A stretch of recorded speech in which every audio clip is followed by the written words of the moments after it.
કોઈપણ ચૂંટણીની અંદર અન્ય અગત્યનું ફોર્મ હોય તો એ છે ભારત ચૂંટણી પંચ ફોર્મ આઈડી PSO5. PSO5 ખૂબ જ અગત્યનું છે. ભારત ચૂંટણી પંચ સામાન્ય ચૂંટણીઓ, વિધાનસભાની ચૂંટણી હોય, લોકસભાની ચૂંટણી હોય કે પછી સ્થાનિક સ્વરાજની એટલે કે તાલુકા પંચાયત, જિલ્લા પંચાયત કે મ્યુનિસિપલ કોર્પોરેશનની ચૂંટણી હોય તો એની અંદર PSO5, દરેક ઇલેક્શનમાં PSO5 ખૂબ જ અગત્યનું હોય છે. અગત્યનું આ કમિશનને મોકલવાનું નથી, પરંતુ કલેક્શન સેન્ટર એટલે કે રિસીવિંગ સેન્ટર ઉપર આને આધારે એન્ટ્રી થતી હોય છે. માટે આ કાર્ડ PSO5 ફોર્મ આપે ખૂબ જ ચોકસાઈથી ભરવાનું રહેશે. મતદાન મથકે મતદારો દ્વારા થયેલ મતદાન અંગેનો અહેવાલ કે જેને PSO5 કહેવાય છે, તેમાં સૌપ્રથમ લોકસભા મત વિભાગનો નંબર અને નામ, આપનું મતમથક જે લોકસભા વિસ્તારમાં હશે તેનો નંબર અને નામ લખવાનું રહેશે.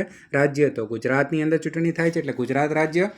ગની અંદર વિધાનસભા મત વિસ્તાર એટલે કે મત વિભાગનો નંબર અને નામ આપે લખવાનું રહેશે. સ્થાનિક સ્વરાજની ચૂંટણી હોય તો વોર્ડ નંબર અને એનું નામ આપે લખવાનું રહેશે. એઝ ફોર એક્ઝામ્પલ આપણે કહીએ કે સુરત મ્યુનિસિપલ કોર્પોરેશનની ચૂંટણી થતી હોય અને એની અંદર આપણે લખીએ કે 19 અને ડુંભાલ, તો એ રીતે આપે એક એક્ઝામ્પલ આપું છું કે એ રીતે આપે લખવાનું રહેશે.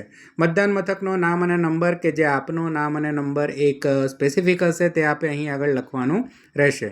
મતદાનની તારીખ તો સ્થાનિક સ્વરાજની ચૂંટણી 26/4/2026ના દિવસે થવાની છે, તો આપે તે તારીખ અહીં આગળ લખવાની છે. મતદાન કર્યું હોય તેવા મતદારોની સંખ્યા. હવે એકચ્યુઅલમાં મતદાન જેમણે કર્યું હોય તેવા કેટલા પુરુષો છે તે આપે લખવાના છે, કેટલી સ્ત્રીઓ છે, અન્ય કેટલા છે, અને કુલ વોટર્સ એટલે કે મતદારો કેટલા છે તે અહીં નોંધવાનું છે. જેમ કે એઝ ફોર એક્ઝામ્પલ, પુરુષ 310 પુરુષોએ મતદાન કર્યું છે, 270 સ્ત્રીઓએ મતદાન કર્યું છે, અન્ય મતદારોમાં કોઈ નથી એટલે કે ટ્રાન્સજેન્ડરમાં કોઈ નથી. કુલ 580 વોટરોએ વોટિંગ કર્યું છે. હવે આ જ વસ્તુ આપણી પ્રિસાઇડિંગ ઓફિસરની ડાયરીના આઇટમ 11ની અંદર પણ નોંધેલું હશે. પછી મતદાન ઓળખ કાર્ડનો ઉપયોગ કર્યો હોય તેવા મતદારોની સંખ્યા. મતદાન ઓળખ કાર્ડ એટલે એપિક કાર્ડની મદદથી કેટલાએ વોટિંગ કર્યું એ.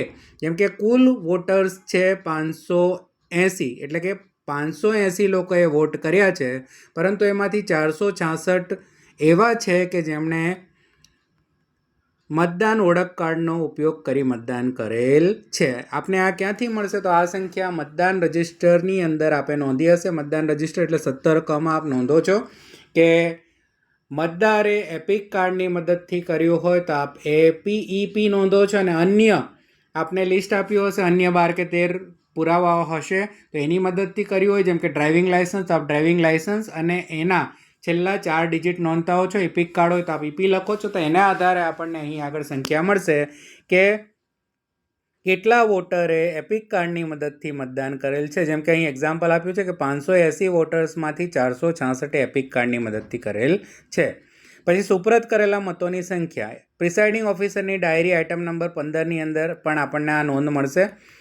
આ સુપ્રત કરેલા મતપત્રો એટલે શું? સુપ્રત કરેલા એટલે કે ટેન્ડર વોટ કે જેમાં આપણે એરો માર્કની મદદથી વોટર પાસે વોટિંગ કરાવીએ છીએ, મશીનમાં વોટિંગ કરાવતા નથી.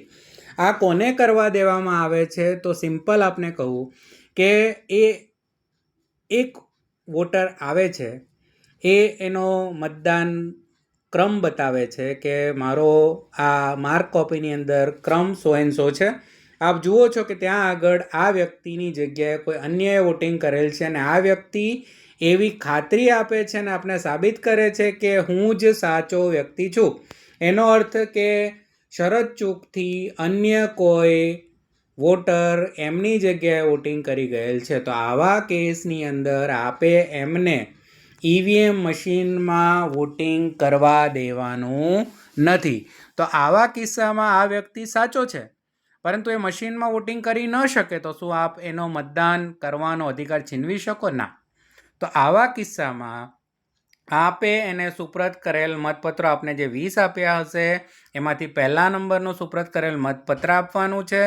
આપે એરો ક્રોસ માર્ક આપવાનો છે સ્ટેમ્પેડની અંદર લગાવીને, અને આપે કહેવાનું છે કે આપને જેને વોટ આપવું હોય તેની સામે આપે એરો ક્રોસ માર્ક લગાવવાનો છે. હવે માની લો કે કોર્પોરેશનની ચૂંટણી હોય અને 4 ઉમેદવારને વોટ આપવાના થતા હોય, તો એ 1, 2, 3 અથવા 4 ઉમેદવારની સામે એમના જે પણ ખાનું હશે સ્પેસિફિક એની અંદર એ એરો ક્રોસ માર્ક કરી શકે છે. અન્ય કોઈ ચૂંટણી હોય એક ઉમેદવારને વોટ આપવાનો છે તો એ રીતે કરશે.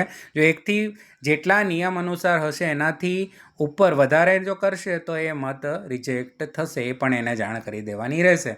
આમ આપે સુપ્રત કરેલા મતપત્રોની સંખ્યા એટલે કે સુપ્રત કરેલા મતપત્રો દ્વારા કોઈએ વોટિંગ કર્યું હોય તો તે આપે લખવાનું છે 001. ધારો કે એકે કર્યું, બેએ કર્યું તો 002. અહીં આગળ કોઈએ કરેલ નથી માટે આપણે 00 લખ્યું છે. ઉપરોક્ત વિગતો હું અધિકૃત કરું છું.